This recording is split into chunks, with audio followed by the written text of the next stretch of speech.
अस्सलामुअलैकुम दोस्तों और साथियों, उम्मीद है आप लोग खैरियत से होंगे। इस वीडियो में हम बात करेंगे एक ऐसी बीमारी जिसमें नौजवान लड़के और लड़कियां और ख़ास तौर पे लड़कों को आप देखते हैं कि वो सुबह के वक्त उठते हैं, उनकी कमर में दर्द होता है, उनकी कमर में स्टिफनेस या सख्ती होती है और उसके हाथों में बड़े तंग होते हैं। और वो ये जो मसला है यानी दर्द का और जो कमर की सख्ती है, आहिस्ता आहिस्ता ये बढ़ता जाता है यानी जैसे जैसे दिन गुजरते हैं। लेकिन जब आप सुबह उठेंगे तो ये मसला ज़्यादा होता है, लेकिन जैसे जैसे दिन के काम करते हैं तो ये मसला जो है इसकी शिद्दत में कमी आ जाती है। इस बीमारी को हम कहते हैं एनकाइलोजिंग स्पॉन्डिलाइटिस। पहले तो हम लफ्जी मतलब देख लेते हैं कि इसका क्या है। एनकाइलोजिंग का मतलब होता है किसी चीज़ का आपस में जुड़ जाना, फ्यूज़ हो जाना, उसमें सख्ती आ जाना, स्टिफनेस आ जाना।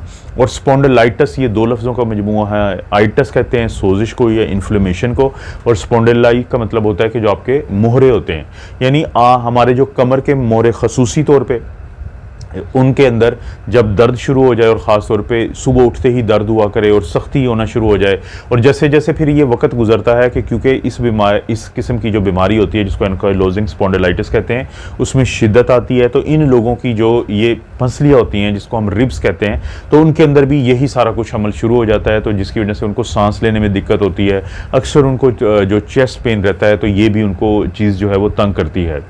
और ये क्योंकि एक इन्फ्लेमेटरी प्रोसेस है, बाज़ आपके जो पेरिफेरल जॉइंट्स होते हैं, जो आपके बाकी जोड़ होते हैं, उनको भी किसी हद तक मुतासर करती है। और ख़ास तौर पे जो आपका जो जिसको हम ये हमारा हिप जॉइंट होता है जिसको हम सेक्रो आइलिक जॉइंट कहते हैं। सेक्रम होता है हमारे मोहरे जो होते हैं कमर के, उसके सबसे नीचे का हिस्सा, और आइलिक बोन होती है आपकी जो कूल्हे की हड्डी को हम कहते हैं।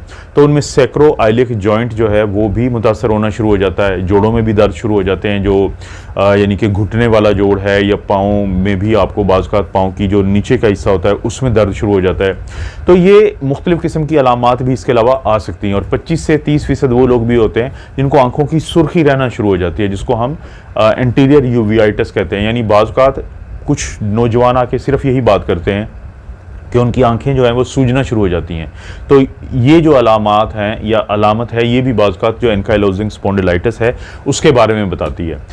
इन लोगों को आमतौर पे जब हम एक्सरे करवाते हैं तो एक्सरे नॉर्मल आता है, क्योंकि इब्तदाई 2 साल में एमआरआई मैग्नेटिक रेजोनेंस इमेजिंग के ज़रिए तो आप इस बीमारी को पकड़ सकते हैं, लेकिन जो एक्सरे होता है वो बाद में तो 2-3 साल के बाद ख़राबी उसमें पैदा होना शुरू हो जाती है। ख़ास तौर पे जो आपके मोहरे होते हैं, यानी जो कमर के मोहरे हैं या जो आपका कूल्हे की हड्डी है, उसके अंदर टूट फूट का अमल हमें नज़र आना शुरू हो जाता है।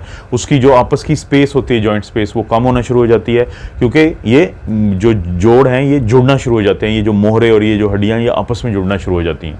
आप यहाँ से अंदाज़ा लगाएं कि जो कमर के मोहरे हैं, जैसे जैसे वक्त गुजरता है नीचे वाले बिल्कुल सीधे हो जाएंगे, और जो ऊपर वाला है जिसको हम थोरेसिक वर्टिब्रा कहते हैं, क्योंकि नीचे वाले को हम लंबर वर्टिब्रा कहते हैं, वो फ्लैट हो जाएगा।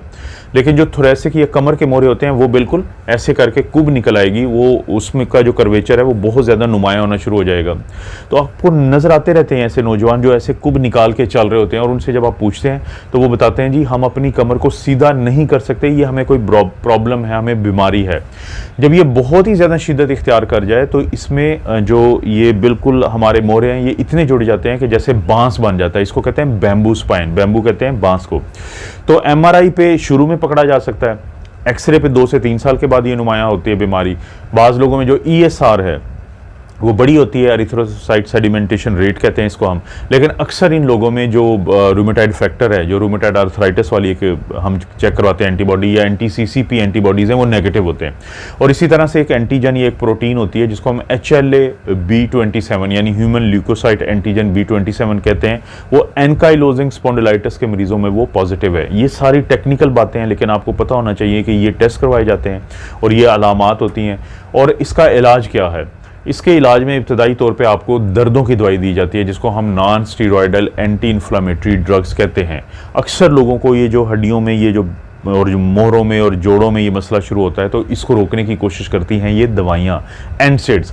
लेकिन फ़र्ज़ करें अगर किसी को एनसेड्स काम ना कर रहे हों तो उसके बाद फिर अगले स्टेज पे हम थोड़ी बायोलॉजिकल दवाइयाँ होती हैं जिनको उनमें शामिल है, जैसे एक होता है ट्यूमर नेक्रोसिस फैक्टर इनहिबिटर दवाइयाँ हैं, तो वो दी जाती हैं। वो भी कुछ लोगों में काम करती हैं, ये FDA अप्रूव्ड हैं। इसी तरह बाज़ लोगों में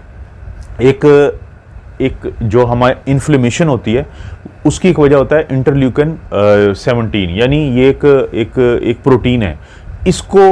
इसकी मुखालिफ या इसको जो इनहिबिट करने वाली जो कुछ दवाइयाँ होती हैं जिनको हम मोनोक्लोनल एंटीबॉडीज़ कहते हैं, वो ये मैब जिसके एंड पे आएगा ये मोनोक्लोनल एंटीबॉडीज़ हैं। तो ये भी 2 किस्म की आप ये देख सकते हैं। तो ये भी मार्केट में मिलती हैं, ये भी आपका डॉक्टर आपको एडवाइस करता है, ये भी काफ़ी कामयाब रहती हैं इन मरीज़ों के अंदर।